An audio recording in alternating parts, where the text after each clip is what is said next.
नमस्कार, आप देख रहे हैं सबलाइम न्यूज़। और आज जो मैं बात कर रहा हूं कि किस तरीके से इस महीने के पहले हफ्ते में दो बड़े वारदात हुए हैं। एक तो रेलवे के एक्सीडेंट को लेकर आप देख रहे हैं पूरे हिंदुस्तान में ये सुर्खियां चल रही हैं और उसमें लगभग 370 से ज़्यादा लोगों की मरने की रिपोर्ट है और न जाने कितने लोग इंजर्ड हुए हैं। एक तो ये बड़ा मतलब इतिहास में एक्सीडेंटल हिस्ट्री जो रेलवे की है उसमें सबसे ज़्यादा अगर किसी कभी डेथ हुई है तो इस बार इस एक्सीडेंट में डेथ हुई है, जिसके ऊपर आप पूरा न्यूज़ चैनल अगर आप देखें, ख़ास तौर से जो यूट्यूब बेस्ड चैनल है वो भरा पड़ा है। और दूसरा हादसा जो इस हफ्ते में हुआ है वो बिहार में जो गंगा के ऊपर ब्रिज बनाया गया था, जो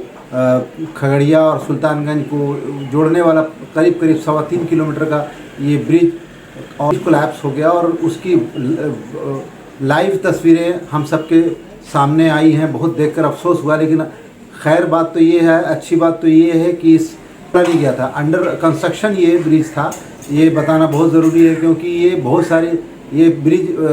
कोलैप्स होने के बाद नेगेटिव इमेजेस यानी नेगेटिव न्यूज़ बिहार सरकार की दुनिया भर में फैलाने की, ख़ास तौर से हिंदुस्तान के जो सेंट्रल गवर्नमेंट है या उनकी जो अपोजिशन पार्टी मतलब उस पर पॉलिटिक्स होने लगी। उस खबर को डिटेल में अगर समझने की कोशिश करें तो वो ये खबर है कि जानी मानी कंपनी ने इस ब्रिज का कंस्ट्रक्शन किया है। ख़ास तौर से मैं आपको मुंबई की बात बताऊं तो मुंबई में जो कई सारे ब्रिज ऐसे हैं जिसको उसी सेम कंपनी ने कंस्ट्रक्शन किया है। और हाल में ही कश्मीर में एक बड़ा ब्रिज बनाया था, उसके लिए उस 666 करोड़ का वो प्रोजेक्ट था, उसके लिए गवर्नमेंट ने उसको अवार्ड दिया था। तो ऐसी कोई कंपनी या कंस्ट्रक्शन कंपनी नहीं थी जो बिहार बेस्ड कंपनी थी, बाकायदा वो बड़े बड़े ब्रिज बना रही है। और मुंबई में मैं आपको बताऊं तो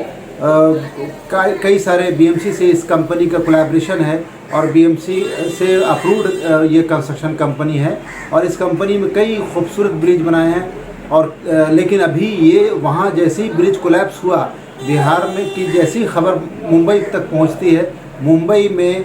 जो कांग्रेस के नेता हैं उन्होंने सवाल उठाया बीएमसी के ऊपर और ये उठाया कि आप इस कंपनी को इमीडिएटली इस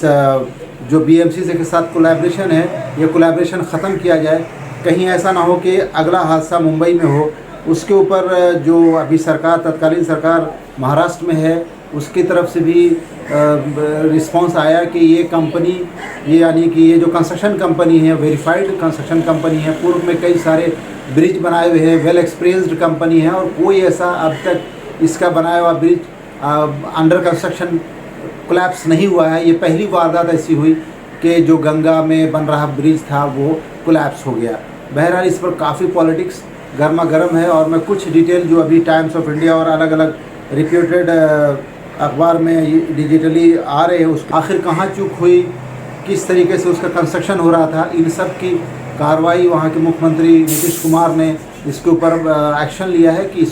इसका इन्वेस्टिगेशन हो और जो भी इससे रिलेटेड जिसकी भी गलती है जिसकी भी खामी है उसको सख्त सज़ा दी जाए, उसके ऊपर एक्शन हो। मेरा और बाकी लोगों का कहना ये है कि देश में इतना बड़ा बड़ा कांड हो रहा है, इतना बड़ा बड़ा स्कैम हो रहा है, लेकिन आज तक 2014 से लेकर अभी तक किसी एक छोटे से छोटे और बड़े से बड़े पद पर बैठे हुए मंत्रियों ने रिज़ाइन नहीं किया है। आखिर क्यों? ये जो दो तरफा पॉलिटिक्स है देश के अंदर, इसको ठीक करना बहुत ज़रूरी है। और मैं बताता चलूँ कि अभी जो इतना बड़ा हादसा हुआ रेलवे का, जिसमें जो मैंने आपको बताया 370 प्लस लोगों ने अपनी जान गंवाई। और लेकिन साथ साथ मैं आपको पुराने दिनों की याद दिलाऊं तो एक ज़माने में नीतीश कुमार भी रेलवे मंत्री थे और जब उनके दौर में एक छोटा सा एक्सीडेंट हुआ था, मतलब इतना बड़ा एक्सीडेंट नहीं हुआ था और बहुत माइनर एक्सीडेंट था, लेकिन उस टाइम में वो बड़ा एक्सीडेंट था, तो जिम्मेदारी लेते हुए नीतीश कुमार ने रिज़ाइन किया था। इस बात की पुष्टि अगर आपको करना है तो आप गूगल पे सर्च कीजिए, यूट्यूब पे देखिए, उन तत्कालीन रेलवे मंत्री हैं